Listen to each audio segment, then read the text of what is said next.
পুজোর কাউন্টডাউন শুরু হয়ে গিয়েছে ইতিমধ্যেই, কিন্তু প্যান্ডেলে প্যান্ডেলে ঘোরাটাও শুরু হয়ে গেছে, আর তার সঙ্গে অসুর বৃষ্টি আবার দেখা দিয়েছে।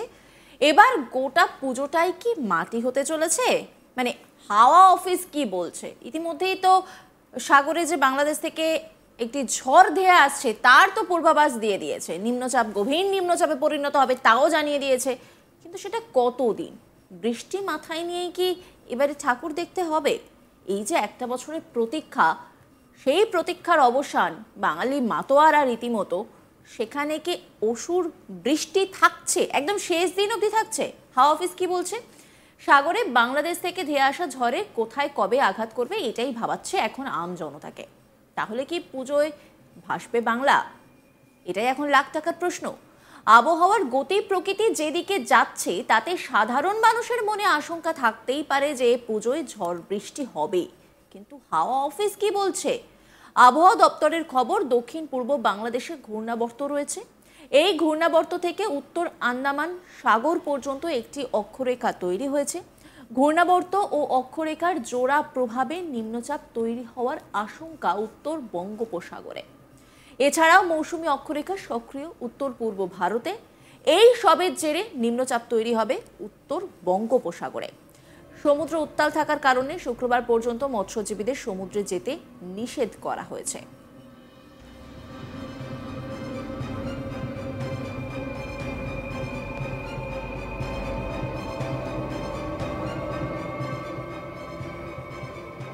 আবহাওয়াবিদ সোমনাথ দত্ত তিনি কি বলছেন শোনাবো আপনাদের। একটি লো প্রেসার হওয়ার সম্ভাবনা আছে দক্ষিণ সাউথ ওয়েস্ট এবং তার সংলগ্ন ওয়েস্ট সেন্ট্রাল বে অফ বেঙ্গলে এবং বে অফ বেঙ্গলে এবং গ্যাঞ্জেটিক ওয়েস্ট বেঙ্গলে এবং তার নেভারহুডে ডিউরিং দ্য পিরিয়ড 3 থেকে 10 অক্টোবর। এই যে 3 থেকে 10 অক্টোবর এই পিরিয়ডে আমাদের গ্যাঞ্জেটিক ওয়েস্ট বেঙ্গলে লো প্রেসার হওয়ার 30 থেকে 40% সম্ভাবনা আছে। আর পরের সপ্তাহ অর্থাৎ 10 তারিখ থেকে 17 অক্টোবর এই পিরিয়ডে দক্ষিণ উড়িষ্যা এবং উত্তর অন্ধ্রপ্রদেশ কোস্টে একটি লো প্রেসার হওয়ারও 30 থেকে 40% সম্ভাবনা আছে। কিন্তু এই যে পিরিয়ডে যে লো প্রেসারটি ওখানে হবে তার জন্য আমরা কিন্তু আমাদের দক্ষিণবঙ্গে কোনো ভারী রেনফল, ভারী বর্ষার কিন্তু কোনো সম্ভাবনা দেখছি না।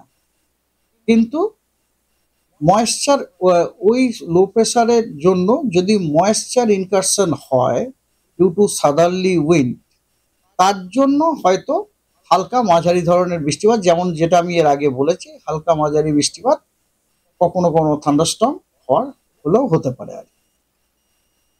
আচ্ছা, আর আজকের ওয়েদার হচ্ছে যে আপনার যে একটা একটা আপনার চক্রবাত ঘূর্ণাবর্ত এই মুহূর্তে আছে, আজকে আছে সাউথ ইস্ট এবং সাউথ ইস্ট বাংলাদেশে আছে এবং তার আশেপাশের জায়গা, এবং সেই চক্রবাত ঘূর্ণাবর্তটি সমুদ্রপৃষ্ঠ থেকে 5.8 কিলোমিটার পর্যন্ত বিস্তৃত আছে, ঠিক আছে।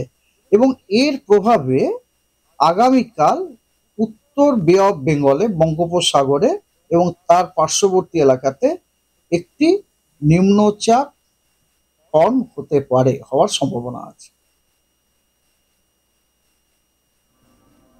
দক্ষিণবঙ্গের ক্ষেত্রে হাওয়া অফিসের পূর্বাভাস, বৃহস্পতিবার নদিয়া, মুর্শিদাবাদ, বীরভূম, পূর্ব বর্ধমান, হুগলি, কলকাতা, উত্তর ও দক্ষিণ 24 পরগনায় বজ্রবিদ্যুৎ সহ বৃষ্টির সম্ভাবনা থাকছে। শুক্রবার মুর্শিদাবাদ জেলায় ভারী বৃষ্টির পূর্বাভাস রয়েছে বলে জানিয়েছে হাওয়া অফিস। কলকাতা সহ সব জেলাতেই বৃষ্টির সতর্কবার্তা রয়েছে, হতে পারে বজ্রবিদ্যুৎ সহ হালকা ও মাঝারি বৃষ্টিপাত। শনিবার দক্ষিণবঙ্গ জুড়ে বৃষ্টির সম্ভাবনার কথা জানিয়েছে হাওয়া অফিস।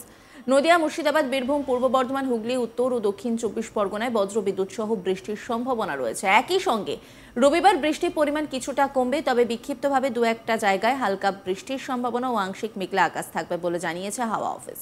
তবে বাতাসে জলীয় বাষ্প থাকায় অস্বস্তি বজায় থাকবে। একই সঙ্গে উত্তরবঙ্গের ক্ষেত্রে চলতি সপ্তাহে আবহাওয়া কেমন থাকবে জানিয়ে দিয়েছে হাওয়া অফিস।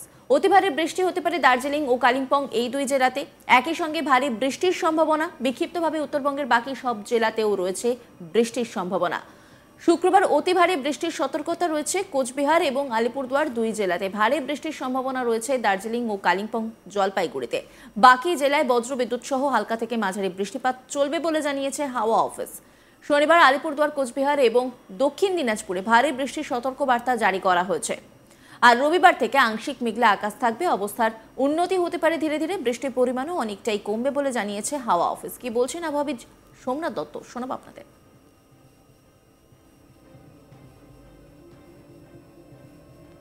উত্তরবঙ্গের 5টি যে উত্তরের জেলা আছে, দার্জিলিং, কালিম্পং, জলপাইগুড়ি, আলিপুরদুয়ার এবং কোচবিহার, এই জেলাগুলির বেশিরভাগ জায়গাতে হালকা ও মাঝারি বৃষ্টিপাত হওয়ার সম্ভাবনা আছে এবং উত্তরবঙ্গের বাকি জেলাগুলিতে অনেক জায়গাতে হালকা থেকে মাঝারি বৃষ্টিপাত হওয়ার সম্ভাবনা আছে এবং দক্ষিণবঙ্গের জেলাগুলিতে অনেক জায়গাতেই হালকা থেকে মাঝারি বৃষ্টিপাত হওয়ার সম্ভাবনা আছে এবং তার সাথে আলিপুরদুয়ার এবং কোচবিহার এই দুই জেলাতে ভারী থেকে অতি ভারী বর্ষণের সম্ভাবনা আছে এবং সেখানে আপনার অরেঞ্জ সতর্কবার্তা দেওয়া হয়েছে। উত্তরবঙ্গের বাকি জেলাগুলিতে ভারী বৃষ্টির সম্ভাবনা আছে, সেখানেও আপনার হলুদ সতর্কবার্তা দেওয়া হয়েছে এবং দক্ষিণবঙ্গের সব জেলাগুলিতেই আপনার থান্ডারস্টর্ম হওয়ার সম্ভাবনা আছে। আর তার সাথে সাথে মুর্শিদাবাদে ভারী বৃষ্টিরও সম্ভাবনা আছে, সেখানে হলুদ সতর্কবার্তা দেওয়া হয়েছে। 5 তারিখে পশ্চিমবঙ্গের সব জেলার অনেক জায়গা জুড়ে আপনার হালকা থেকে মাঝারি বৃষ্টিপাত হওয়ার সম্ভাবনা আছে এবং 5 তারিখে আলিপুরদুয়ার এবং কোচবিহার এই দুই জেলাতে ভারী বৃষ্টির সম্ভাবনা আছে এবং দক্ষিণবঙ্গের পূর্বের যে জেলাগুলি, ওই জেলাগুলিতে থান্ডারস্টর্ম হওয়ার সম্ভাবনা আছে। পূর্বের জেলার মধ্যে কিন্তু দক্ষিণ 24 পরগনা, উত্তর 24 পরগনা দুটোই কিন্তু ইনক্লুডেড। আর 6 তারিখে পশ্চিমবঙ্গের সব জেলাতে বিক্ষিপ্তভাবে কিছু জায়গায় হালকা মাঝারি বৃষ্টিপাত হওয়ার সম্ভাবনা আছে। আর 7 তারিখে উত্তরবঙ্গের 5টি উত্তরের জেলা অর্থাৎ দার্জিলিং, কালিম্পং, জলপাইগুড়ি, আলিপুরদুয়ার, কোচবিহার এই জেলাগুলিতে অনেক জায়গাতেই হালকা মাঝারি বৃষ্টিপাত হওয়ার সম্ভাবনা আছে এবং পশ্চিমবঙ্গের বাকি সব জেলাগুলিতে বিক্ষিপ্তভাবে হালকা মাঝারি বৃষ্টিপাত হওয়ার সম্ভাবনা আছে। 8 এবং 9 অক্টোবর এই দুই দিনে পশ্চিমবঙ্গের সব জেলাগুলিতেই বিক্ষিপ্তভাবে নানান জায়গায় আপনার হালকা ও মাঝারি বৃষ্টিপাত হওয়ার সম্ভাবনা আছে। That's all.